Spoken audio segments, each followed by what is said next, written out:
C'est une fédération qui réunit des associations familiales catholiques de 15 pays en Europe, avec un bureau basé à Bruxelles pour faire la promotion des intérêts des familles, de la famille, auprès des institutions, d'une part de l'Union européenne et également du Conseil de l'Europe.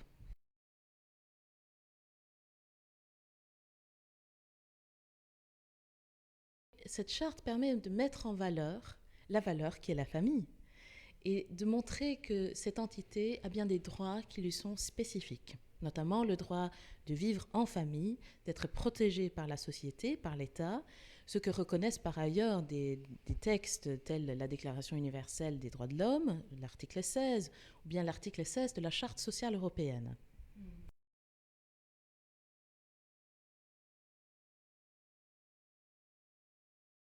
Il y a d'une part tout ce qui peut relever de la crise financière. Il y a des familles dans plusieurs pays qui se retrouvent dans des situations de chômage, des situations de détresse matérielle qui peuvent avoir un gros impact aussi sur l'unité de la famille. Il y a aussi la question de l'éducation des parents comme premiers et primaires éducateurs de leurs enfants. Et ça, c'est un droit qu'ont les parents de choisir l'éducation qu'ils souhaitent donner à leurs enfants. Et c'est un grand enjeu. Il y a également, bien entendu, la question bien connue maintenant pour les Français sur le gender, mais il y a aussi tout un tas d'autres questions qui vont concerner l'équilibre entre la vie professionnelle et la vie familiale.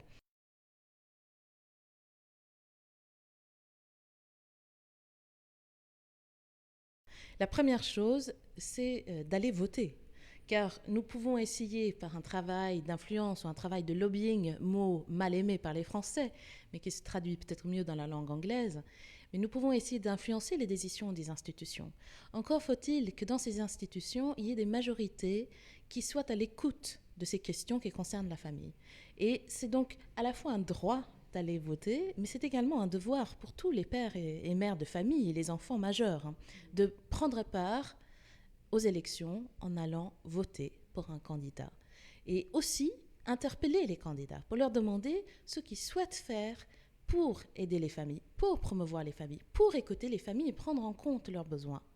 Et c'est pour cela que nous allons proposer à toutes les familles en Europe une campagne pour se faire connaître en tant que famille et se faire entendre par les candidats aux élections européennes en mai 2014.